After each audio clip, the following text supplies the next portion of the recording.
How's it going, everyone, and welcome to another episode of Plus Out of Time with me, Scott Robertson here. Well, it was certainly an interesting week in the world of football. There's so much to get through, so I'm just going to sort of crack on straight to it. I think the main topic of conversation for this episode is VAR and the handball rule. I mean, it is an absolute joke. Give you the perfect example. It was the Tottenham Newcastle game. Newcastle got a 97th minute penalty when Eric Dyer basically handled it as he was jumping up to try and defend a header, and they deemed it was in an unnatural position. But what are you expected to do? How can a player jump without using his arms as a bit of leverage? A bit of leverage. So, are you expecting all footballers to jump up like salmon with their arms like down by their sides? Is that how you expect players to defend or jump for headers now? By looking like complete and utter idiots. It's an absolute joke. It is killing. It's killing football. At least VAR's gotten slightly better because the referees are actually looking at the monitors. But it's the handball rule. The handball rule has become an absolute farce. And David Ellery, the guy who implemented this rule, was a shit referee when I was a kid, and he's shit at his job now. And the other example would be the Man United Brighton game, which was a bit nuts, because I have never seen this happen before. I don't think I've ever seen it happen. I've seen clips of where like a goal is scored as the ref's blowing the full-time whistle, or like when the players or refs blowing for half time when a player's like clean through on goal. But the weird thing was, so the game finished 2-2 after, well, we thought it finished 2-2 after Brighton had scored a late equaliser and Man United were trying to get the winner. The ref had blown for full time. But apparently, Neil Maupay handled in the build-up. So they gave a pen after the full-time whistle had gone. And it was a great penalty for Bruno Fernandes. But that seemed more like a correct decision, because Neil Maupay, karma bit him on the ass, because he did a brilliant Panenka and then stupidly did the crybaby celebration, and karma basically bit him in the ass. But I think for me is, I don't know, is my love and passion for football going away because of these ridiculous rules? I don't know how you guys feel about it, but it's one of those where I feel, losing my love of football at the moment. But there's more football than just all the stupid rules. There has been some brilliant football this weekend, and it was so good to see. I mean, West Brom Chelsea, for example, was a weird game, shall we say. West Brom, one of my good friends, Reese, he is a West Brom fan, although he says he's a Leeds fan. Reese, make your mind up. So I'll talk about both your teams. Your other team, Leeds, got a great 1-0 win against Sheffield United. 1-0 with Patrick Bamford. But are Sheffield United having the second season syndrome that you hear so much about, when a promoted team stays up but then they struggle in the second half? Because Chris Wilder has got a way of Sheffield United playing, but have teams kind of figured out how they play and how to sort of stop them? And Leeds did it. I mean, their goalkeeper pulled off some tremendous saves in this game. Absolutely incredible saves. And Patrick Bamford has sort of become this new player. He was criticised a little bit when he was in the Championship for having, I think, the most shots on target without scoring. But he's got 3-3 or 4-3, 3-3, and no, Leeds are. I'm so happy Leeds are back in the Premier League. But I'll go back to the West Brom Chelsea game, which I think was the most maddest game of the weekend. Well, Man United Brighton aside, but this one was. So West Brom had gone 3-0 up with Kyle Bartley, ex-Rangers player. Callum Robinson scored the first two. And Thiago Silva had a nightmare in his Chelsea debut. But Lampard did make some decent changes. He brought on Azpilicueta, and you could see, there was a clip, Azpilicueta just sort of, he is the Chelsea captain for a reason. He just sort of had this lift, and then Chelsea came back, and then he had some sort of weird formation, Lampard, near the end of the game. I couldn't work it out myself. Even the commentators, I was listening to it on the radio, where the commentators were trying to work out what formation, because they thought Timo Werner was playing right wing back, but he wasn't. I think he was playing like a 4-0-6 or something. I just don't know, but they ended up getting the draw. But they unfortunately lost at the weekend, in midweek, to Tottenham in the Carabao Cup. Probably could be more famous for Eric Dyer walking off and taking a shit and Jose Mourinho going after him. I mean, I can understand why Jose went after him, because Dyer just walked off. What if Tottenham had conceded while Dyer was off the pitch having a shit? People were saying stuff about Jose. I thought he had the right to do it. He had the right to go in. And then fair play Eric Dyer. He put up a picture on his Instagram, I believe, where he put the Man of the Match or something trophy on the toilet. I thought, very good. Very, very good. Fair play to Mr. Dyer there. But no, Tottenham went through, and they'll be joined by Newcastle, who just scraped through again on penalties. As I'm recording this, Liverpool-Arsenal is tonight, but they also played on Monday night. Yes, my team won very well against. I thought we would have a bit of a wobble against Arsenal. We did a little bit when Arsenal took the lead from Lacazette, but we got a goal straight back from Sadio Mane. But now, I know what you're thinking. Sadio should have not been on the pitch. And that's true. He should have been sent off for the red for a slight elbow on Kieran Tierney. But I thought Liverpool were great. Diego Jota, I'm so pleased Jota got his first goal, but it's weird. Jota did more in 10 minutes than Roberto Firmino did in the entire game. I thought Bobby was poor on Monday night. But the other thing that I know, if Lacazette had buried that chance when it was 2-1, then it would have been a completely different game, in my opinion. But I'm pleased Liverpool got the win.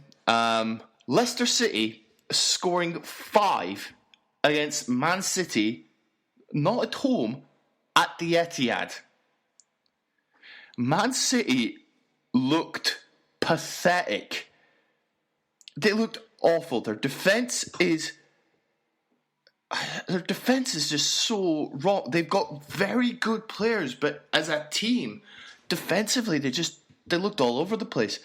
They gave away 3 penalties, and they were all the same style in which they gave away the penalties.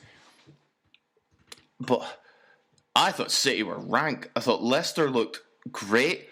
I still maintain, because they are going to be in the Europa League, can they keep this up?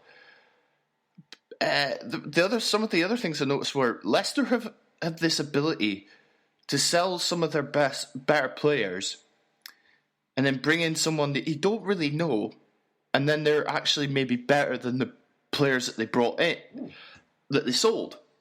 So, like, when they sold Harry Maguire not last summer before, Soyuncu came in and immediately I thought was a better defender. And then they've just sold Ben Chilwell to Chelsea. And they brought in this boy Castagna from Atalanta. And he was superb at the weekend.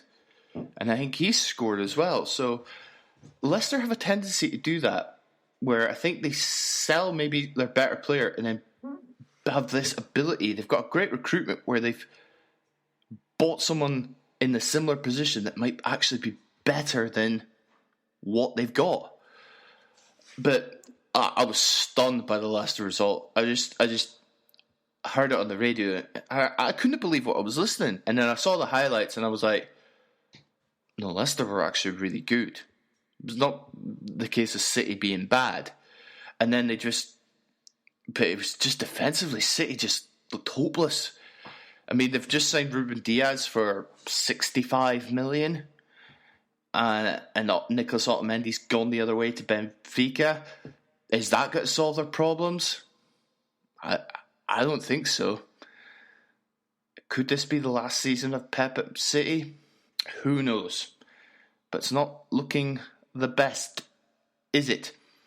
The other main sort of talking point I wanted to talk about in the Premier League was the weird thing with Fulham. Fulham have been rank.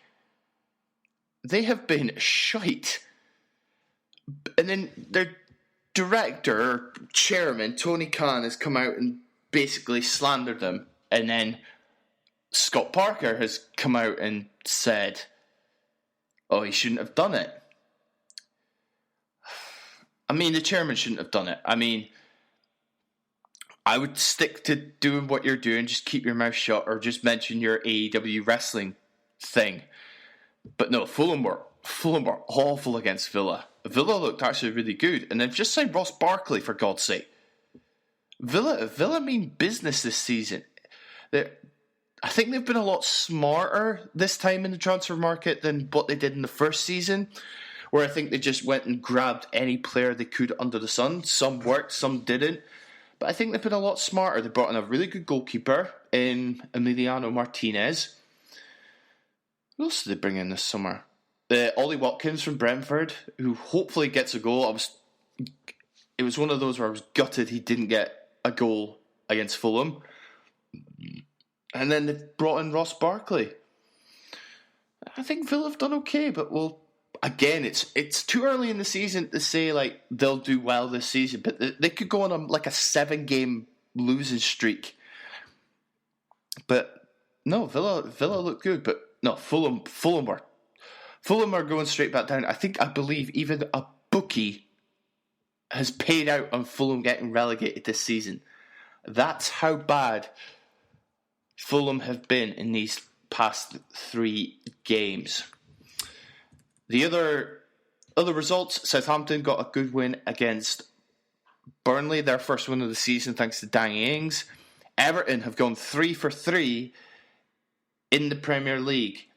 They beat Crystal Palace 2-1 thanks to Dominic Calvert-Lewin, who is scoring again. And as I'm recording this, has just been called into the England squad and scored a hat-trick last night against West Ham in the Cup. Yep, Richarlison scored with Czech Kouyaté getting the Palace consolation, and West Ham beating Wolves 4-0.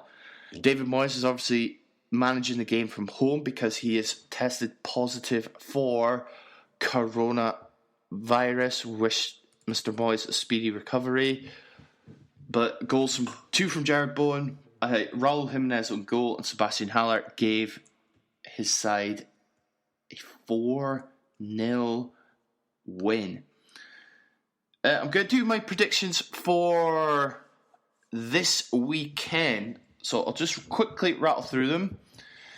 The 3rd of October, we've got Chelsea Palace. I think Chelsea will bounce back from their midweek exploit, so I'm going to go Chelsea. Everton Brighton, I am going to go for Everton. Leeds Man City, I'm going to go a draw. Newcastle Burnley, I think will be a draw as well. And then the rest of the teams are playing on Sunday. No Monday night games because it's the international break coming up. Leicester, West Ham, got to go for Leicester. Southampton, West Brom, I think it'll be a draw. I think it will go Arsenal to beat Sheffield United, Wolves to beat Fulham, Tottenham to beat Manchester United, and I've got Liverpool to beat Aston Villa. So that is what I think of the Premier League, and that is sort of the main things I wanted to mention from the Premier League. So I'm going to move on to my beloved Scottish Premiership. And it was more of a case of the Rangers and Celtic getting comfortable wins at the weekend. They both played on Sunday, having played in Europe. Rangers disposed of Motherwell 5-1. I thought it would be a bit more competitive with it being at Fir Park, but Rangers looked great. Scored 2 excellent goals from Jordan Jones and Cedric Itten. And then 2 penalties from James Tavernier. The only disappointment was they didn't keep a clean sheet thanks to George Edmondson on goal. But Celtic did against the team that Rangers drew with last weekend, Hibs. Goals from McGregor, I can't even say the boy's name, and Why have Celtic got players that I can't even pronounce the names of? Celtic looked a lot better than what they did against Livingston, same with Rangers, and again, Aberdeen looked great. What I've noticed with Derek McInnes is he's playing with the back three, and he's playing wing backs, and I think it suits the personnel at Aberdeen, and I think it's suiting the way Aberdeen are playing, and they got a brilliant 3-0 win away at Ross County. Watkins, and then two penalties from Lewis Ferguson. Sorry. And then the other games, Hamilton and Dundee United drew 1-1. Livingston beat St Johnstone, and St Mirren lost against Kilmarnock. And then the games, they've actually got 4 games on the Friday night, and then 2 on the Sunday. Celtic and Rangers are playing in Europe tonight. I think Rangers will beat Ross County. Celtic should beat St Johnstone. Killie Motherwell, I'm going to go a draw. Aberdeen should beat St Mirren. I think Dundee United will beat Livingston. And I think Hibs should beat Hamilton. That is what I am going to go with. Now, I wanted to bring up a new feature on this channel. It is called Tactic Corner. It's where I look at a particular manager or a particular team and look at the tactics that a team has employed and see if it's any different to some of the previous managers that have taken place.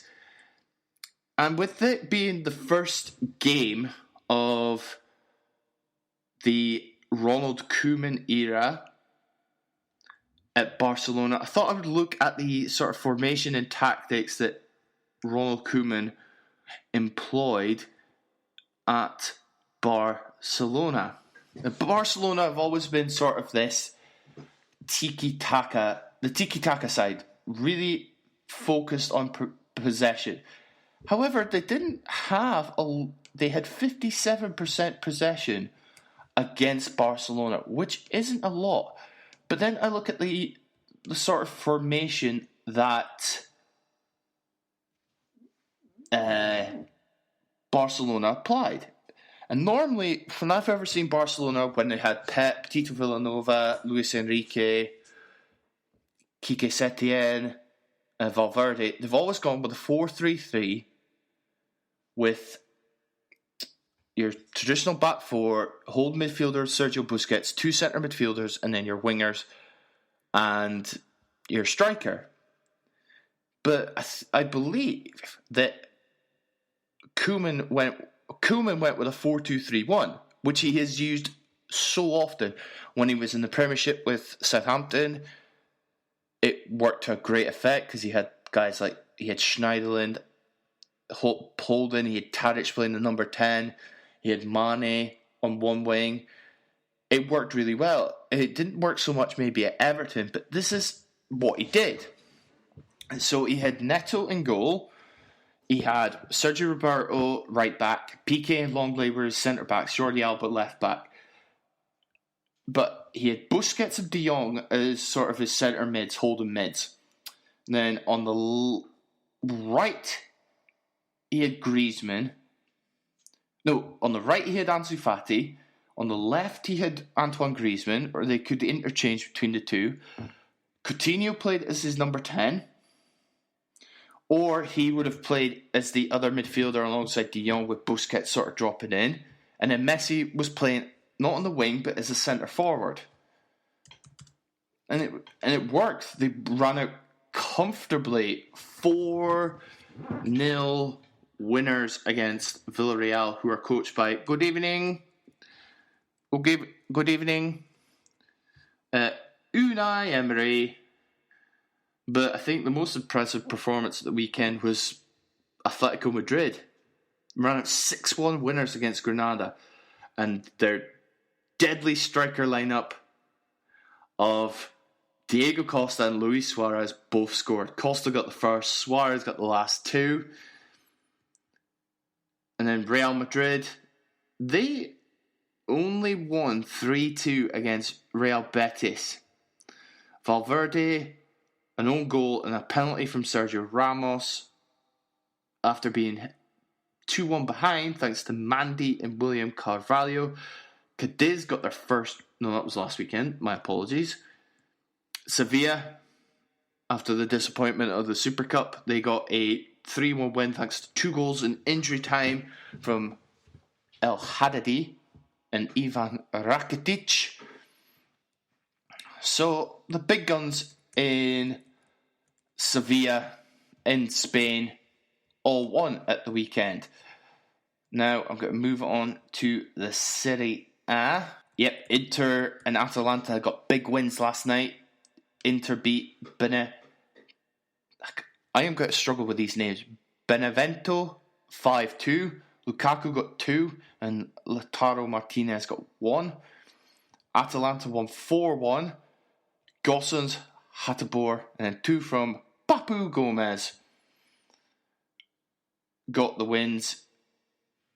But the other ones, AC Milan got another win. Napoli got a big win against Genoa at the weekend. But the big game in Serie A was Roma versus Juventus. And it finished 2-2. 2 from Cristiano Ronaldo. His second was a beautiful header. 35 years old and he could still leap like a salmon. And Roma's 2 goals come from a guy who used to play for Aston Villa and was an absolute bum, Jordan Veretout. Jordan Veretout. He got both Roma's goals. And Napoli's goal scorers was Chucky Lozano, Zielinski, Mertens, Elmas, and Politano. 6-0 against Genoa. That's a big statement from Napoli, who are coached by an absolute nutcase in Gattuso. But at the previous weekend, because all these matches happened, well, the Juventus one was Sunday, but the Saturday, Atalanta scored another 4 goals. Lazio got a 2-0 win against Cagliari from Lazzari, and the European Golden Boot winner last year, Ciro Immobile. Benevento got their first, and then Inter won 4-3 against Fiorentina, which was not bad. I mean, I love the Serie A. It's one of my favourite leagues outside the sort of the Prem and the Scottish League. But I think slowly catching up for me is the Bundesliga. Last night, Bayern won the Super Cup, their 5th trophy. Hansi Flick has won 5 trophies in about 40 games. He's averaging like a trophy every 10 games. However, but this was the sort of main talking point in Germany. Bayern got beat. And they got beat quite convincingly by Hoffenheim. 4-1. Kramaric scored 2, who has now been linked to Bayern Munich, probably to be back up for Robert Lewandowski. But I never seen the highlights, so I thought Bayern would, because the jokes going around were because Dortmund got beat by Augsburg 2-0, and sort of the memes going about was, oh, just give Dortmund the title now, just give them the title now, but no, Bayern sort of fluttered to a 4-1 defeat, which was very, very surprising. I was quite shocked that Bayern lost, but they never capitalised. A big game at the weekend as well in Germany was Leipzig against Leverkusen, but it finished in a 1-1 draw. Forsberg and Demirbay scoring goals in the first half. But no, Bayern solidified that by beating Dortmund in the German Super Cup. And they won quite convincingly. They won, but they were very, very convincing in doing so. Now, I've just got to get one last league in. That is the Ligue 1. The big ones, PSG got a 2-0 win against Reims. Both goals from Mauro Icardi. Monaco won 3-2 despite having 2 players sent off. And Marseille had to get a 95th minute equaliser to draw with Metz. And I believe that is all the leagues covered. And now we are moving on to Scott's random European League of the Week. Yes, and ended up in the US, the MLS, Major League Soccer, which first started in 1996.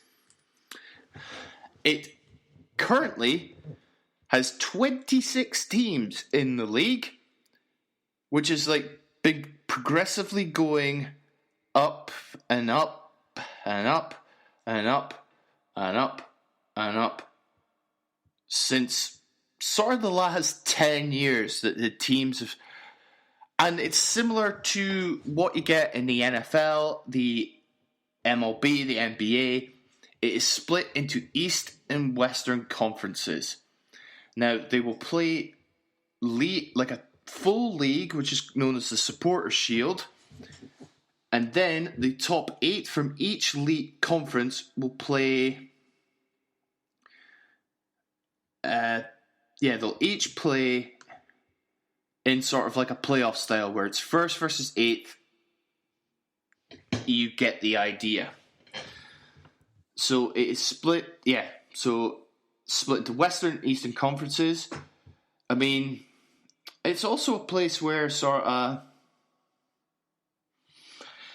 a lot of big stars will maybe finish up their careers in the US. I mean, Pele and George Best did in the 70s, but David Beckham didn't really, but he sort of kickstarted this sort of revolution. But Steven Gerrard, Ashley Cole, Zlatan, you've got players like Carlos Vela, who was like a big star but has gone to the MLS. Chicharito is now, you'll remember from his time at Manchester United, is playing for LA Galaxy. There's a lot of well-known teams, obviously a lot of some of the newer teams. So I'll rattle through the teams that will be competing in the 2020 MLS. Well, at the moment, and it's the 25th anniversary of the MLS. The Eastern Conference has one extra team from last year, but it's a fairly significant one. It is David Beckham's Inter Miami CF, who have recently just signed Gonzalo Higuain. But they are at the moment, and then a lot of some of you might not know some of the coaches. possibly one of the greatest players in the Premier League history, Thierry Henry, is coach of the Montreal Impact after his sort of disaster spell at Monaco. Aberdeen fans, you might know Stephen Glassy is currently the interim head coach at Atlanta United because they were previously run by Frank de Boer, who's now taking the Holland job. And speaking of Holland, Jaap Stam is the coach of one of the newer teams in the league, FC Cincinnati. Bob Bradley, for you UK or Welsh listeners, who was manager of Swansea and was absolutely dire. He is coach of Los Angeles FC. Bruce Arena, US coach. He's now at the New England Revolution. Celtic fans, Ronnie Dyer is the New York City FC coach, who, by the way, are sort of half run by Manchester or owned by Manchester City. New York Red Bulls have got a team in New York, the New York Red Bulls. I mean, there's a lot of good teams in this league. It's actually, I've watched some of their games and it's not as bad as what people make out to be. I think some of there's new teams. Yes, there's 4 more new teams coming in. Austin FC are going in 2021, so next season. And then there's Charlotte FC that are going in 2022. Sacramento Republic, so another team in California. And St. Louis City FSC are going in as well in 2023. There have been... So Colorado, Columbus, DC, and the LA Galaxy, New England,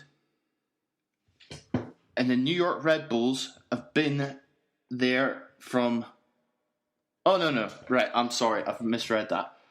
So Columbus, Colorado Rapids, Columbus Crew, DC United, FC Dallas, but they were originally called Dallas Burn, Sporting Kansas City, but they were originally called the Wizards, the LA Galaxy, the New England Revolution, and the New York Red Bulls, because they were called the Metro Stars. They've all been in since from the very start. San Jose went out for a bit and then came back. Chicago Fire came in 98. Chivas were in it for a little bit. Miami Fusion and Tampa Bay Mutiny have been in it, but they no longer exist. And some other teams have joined in from other leagues. So Seattle, Vancouver, Portland, Montreal, Orlando, Minnesota, Cincinnati, Nashville, and Sacramento have come from like the lower leagues in the US. But I still think it's not as big. I don't think it will ever be as big as the other 4 sports, your NHLs, your MLB, NBA, and the NFL. But it'll be big, but not as big as what you make out to be. And that is going to do it for the second episode of Plus Added Time. Thank you so much for listening, watching, wherever you're sort of thinking this podcast from. You can check it out on YouTube at Project Dits. You can check it out also on your main podcast providers. And you can check out my stuff as well. You can follow me on Twitter at randomscott1990. You can check out my YouTube channel, Scott Through Life. And thank you so much for tuning in. And the final whistle is going in 3, 2, 1.